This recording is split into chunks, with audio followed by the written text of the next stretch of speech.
Rob, thank you very much for your input. That was very constructive. We're going to go into the quickest policy meeting, I guess, we've had in a while. It's 10 after.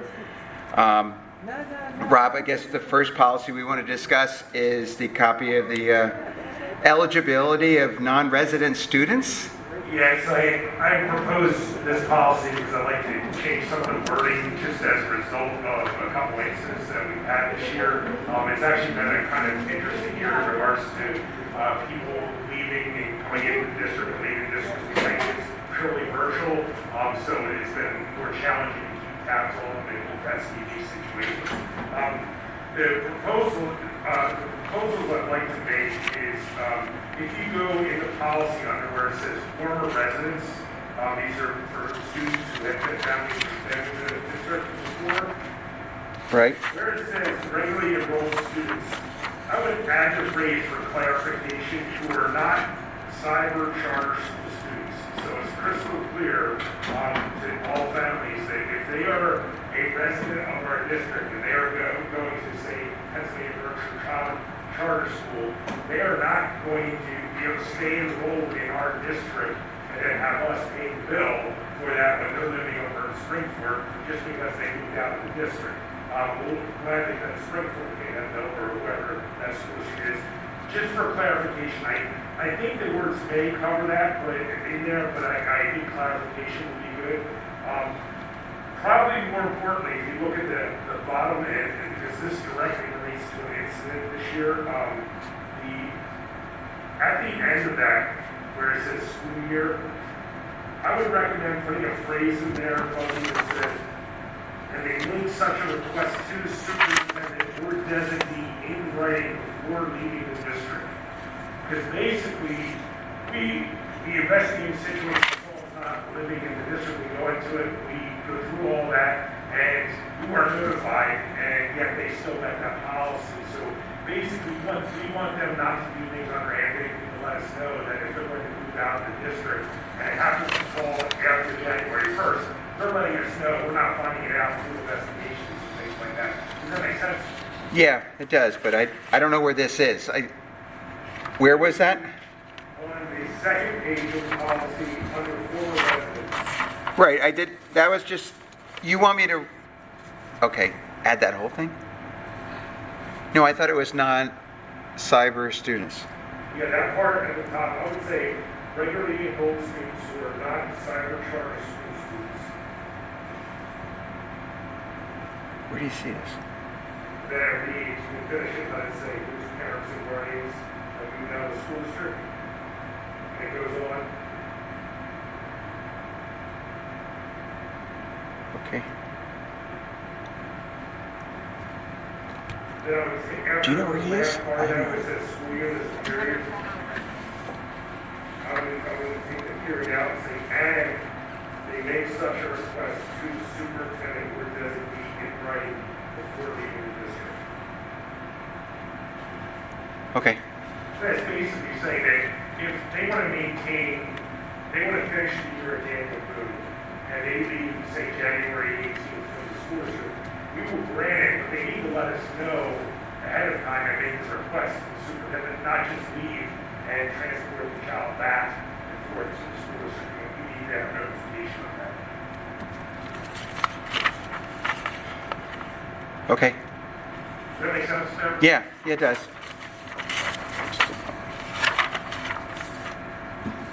All right. You want to go to the next one? Yes. The school facilities. Facility use policy. This is policy 707. And the reason why I'm bringing this policy to the board's attention is it has to do with Amity Township, and there's a couple of things that are going on here in regards to this. Basically, what they want to do is they historically have run a day camp type of thing, /summer playground, whatever you want to call it, using the facilities next to the middle school. Now, as the board is aware, that the lands next to the middle school are the townships. We have an agreement with the townships in regards to the maintenance of the facilities. We take care of a lot of the maintenance of the facility in return for the ability to use the sports treatment or scheduling money. Well, they want to run, the township historically, as I said, runs a day camp / summer playground, something to that effect.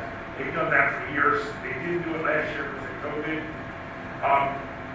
This year, they want to basically outsource that to a Y, which changes the game a little bit in regards to the contracts and everything else. And it doesn't really address it in our policy whether this is approved or not. So I'd like a little bit of more guidance on what we think our intent here should be. They want to it's something historically we've done. They want to outsource to a Y. And when I was talking to Troy, the reason why they wanted to outsource to the Y was because they were having trouble hiring staff, and the Y has a better ability to do that. That's what the Y do. So they're trying to make it turnkey for themselves and for the benefit of the community members. Seems to make sense. Seems to be logical. If you look at, we have a contract with Amity. It's the license agreement for the recreational facilities, which is the park over there, and our use of them. And in there, under section 8, it says, allow the township and general public access to the gymnasium and LGI for winter sports, summer playground programs in accordance with district policy. Basically, our contract with them that allows us to use the athletic fields allows them in the summer to use it for summer playground type programs. That's a kind of a loose term when you say summer playground, whether that, I guess, it basically sounds like a day camp to me. However, Amity Township is now outsourced to the Y. The question that I'd like to put in front of the board is, they're outsourcing this to the Y, and now it's a Y program that Amity Township is outsourcing to them. Do we still want to play nice with them on this particular topic? I mean, I have my viewpoint on this. I think we should, and let me explain the reason. You guys can disagree if anyone wants to. No. But at first, I agree. It's good. You play nice with the townships and the boroughs because we're all trying to work together. Second, the township has been very good in kind of working with us in regards to the over 55 development, which is going to bring significant revenue. And my third reason is when you review the contracts that we have in regards to the recreational facilities, and I don't think they'd ever do this, but keep in mind, Clause 6C says basically they can revoke our right to use those fields.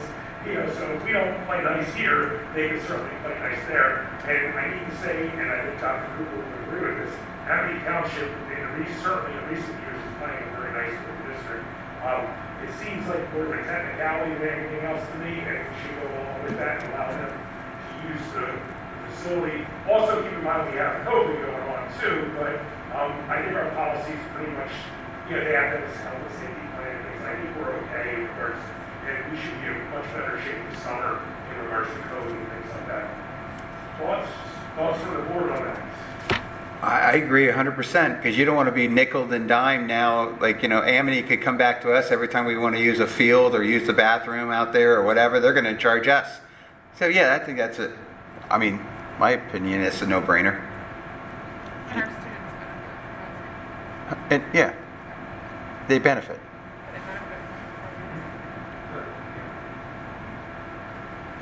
Yeah.